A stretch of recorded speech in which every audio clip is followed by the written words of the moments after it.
if you recall,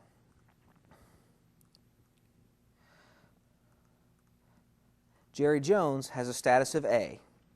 Now, I've also given Barry Smith a status of B. So, I've got them in two separate customer groups. Also take note that Barry Smith is from Toledo, Ohio, and that Jerry Jones is from Nashville, Tennessee. So, now I'm going to go back in, print customer reports, follow-up listing, and I go back to my December the 1st, 2003 to December the 31st, 2003. And then I'm also going to only include status code A. Now what that should show me is just Jerry Jones, because both Barry Smith and Jerry Jones have follow-up dates that fall between 12/1 and 12/31, but only Jerry Jones has a status code of A. And that is exactly what we find.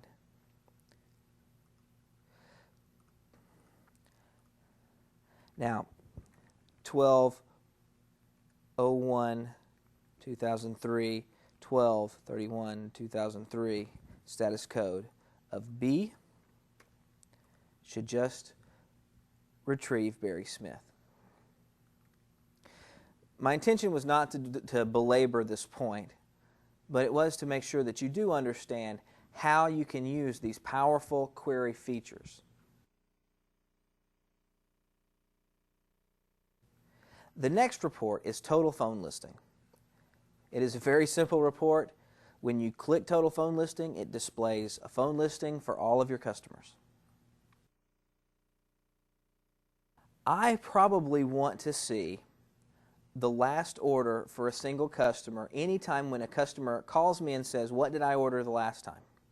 So now one of the things that makes this report different from the other reports is there are two forms of this report. There's the summary, which is order summary by stock number, and there's the detail, which shows the actual detail of the order by stock number. So we'll look at both. If I choose the summary, it will then ask me to choose a customer. Now, I know that because I just created this database, that Barry Smith should be customer 1000 and that Jerry Jones should be customer 1001. Now, when you get 40 or 50 customers, you're not going to remember these numbers. So the View Customers button is available to display your customer list. You can move this at any place that you want. You can resize it. You can sort it by last name instead of first. You can sort it by ID number instead of last name. You can sort it by company name as well. I'll have it sorted by last name. You'll see that Barry Smith's ID is 1000 and Jerry Jones is 1001. This is just a quick reference to get you the information that you need. So I'm interested in Barry Smith, so I'm going to click X right there and then type in 1000, which is Barry Smith's customer ID. And I'm going to hit print.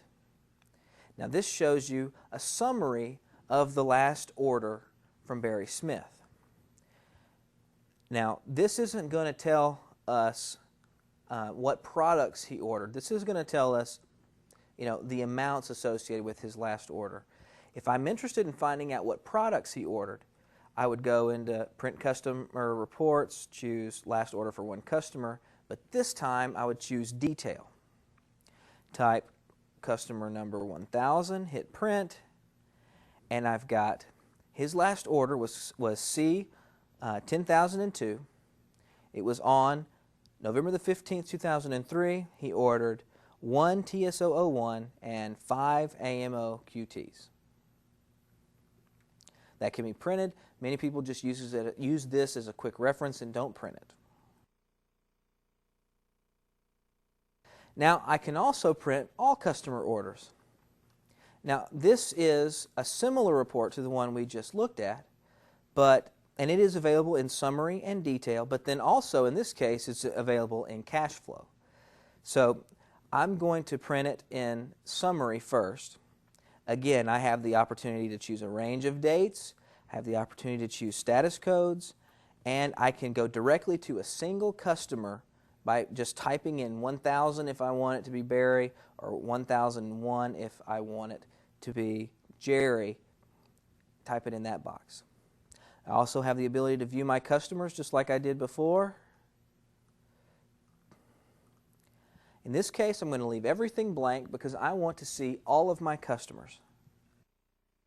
This shows the total amounts of orders and in all of their subcategories for each customer regardless of date. This is everything in my database. Now when I get a year's worth of data in there and I roll over to the next year, I'm probably going to be interested in printing this report just for the year that we're interested in.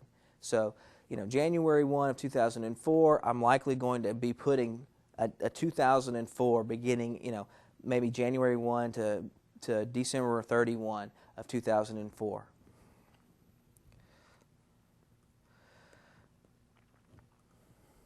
All right, the next option under all customer orders is detail. Again, you have the same options as you did on the last one. I'm going to choose all orders. I'm going to hit print, and it's going to show me the detail for every order that's in my database. And as you can see, Jerry Jones has an order number C10004, and in that order he just ordered one ABC05. In order C1006, he ordered 6 ATF-QTs. Now you'll notice Barry Smith has 2 orders, and there are his products and the quantities. So this could be helpful if you're wanting to analyze a month's worth of orders, see what's moving. If you want to just see maybe throughout the lifetime of a specific customer, what have they ordered, and maybe look at any patterns to what they used to order versus now. When maybe make a determination of when they changed products on you, changed lines, something like that. So very helpful report. And then the third and final option for the all customer orders report is the cash flow option. Again, I am going to leave all of my selection criteria blank and print it for all 4 orders in the database.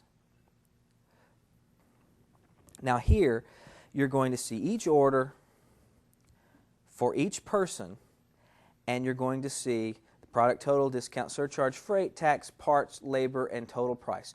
All of those subtotaling categories for an order are going to be displayed by order and then summarized at the bottom for all of my business.